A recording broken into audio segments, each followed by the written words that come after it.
cette dimension était assez importante pour que on s'endette un peu pour ça, et donc qui dit s'endetter, si on pouvait étaler les paiements, ce serait bien. Donc c'est une carte de 3 en 1 en quelque sorte, fidélité, paiement et moins cher que toutes les autres, parce que toutes ces cartes-là, vous savez, elles sont de moins en moins chères.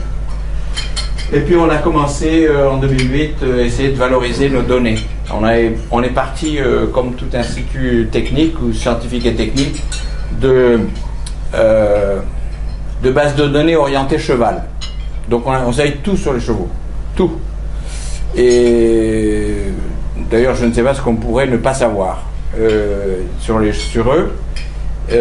Et du coup on ne savait rien du propriétaire ni du détenteur. On ne savait pas combien ils avaient de chevaux, et donc du coup on avait pu à être en conversation avec nos clients. Donc on a été obligé de remonter des informations clients et puis et de commencer à les trier. Pas tant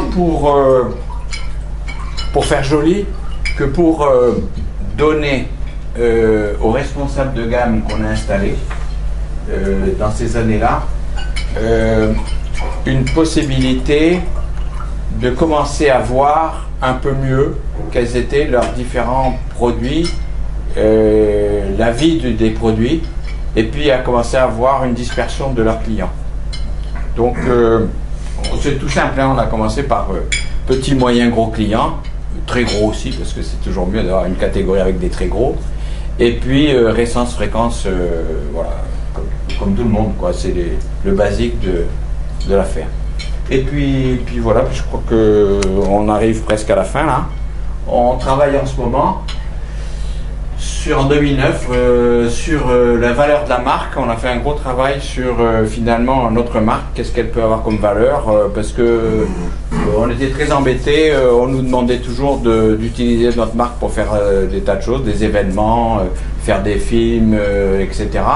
Et on ne savait pas trop quoi en faire, donc on a développé un travail sur les valeurs de la marque. On l'a utilisé en interne, parce que finalement, on a revécu en 2009 des périodes de bouleversement, parce qu'on va être réorganisé, et ça a permis de redonner, de restructurer, en quelque sorte, les comportements internes. En travaillant sur la marque, tout d'un coup, on a renforcé le sentiment d'appartenance, on s'est enraciné en quelque sorte dans nos valeurs traditionnelles, et on s'est dit, finalement, on existe depuis 400 ans avec ces valeurs-là.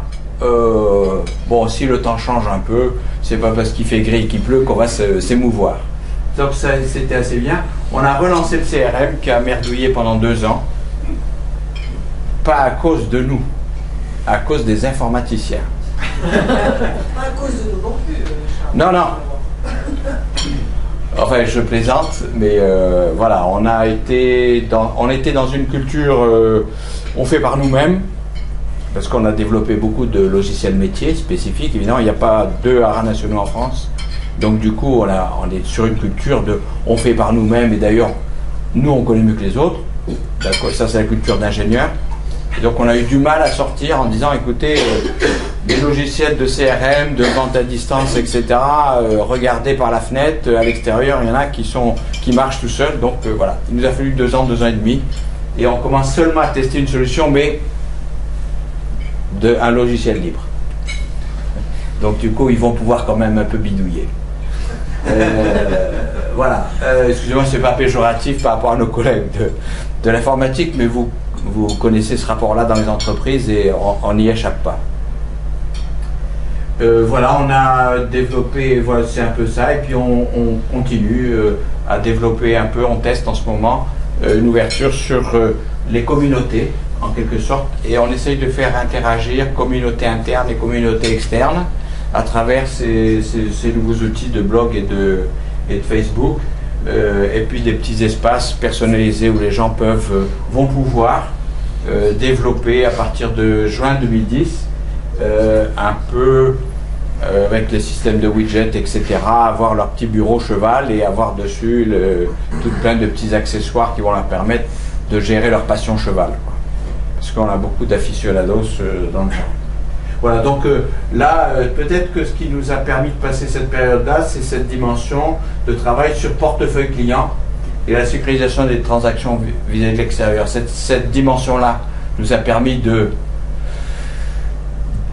diminuer en quelque sorte la pression de concurrence de l'extérieur ou de rivalité qu'on a avec toutes les petites entreprises qui l'entourent. Et puis la question de travail, le travail sur le portefeuille client et l'attachement des clients nous a permis de mieux recentrer notre relation et peut-être d'avoir un matelas en quelque sorte de gens favorables à notre pérennité, parce qu'elle est sans cesse remise en cause par la RGPP en quelque sorte dont vous avez entendu parler.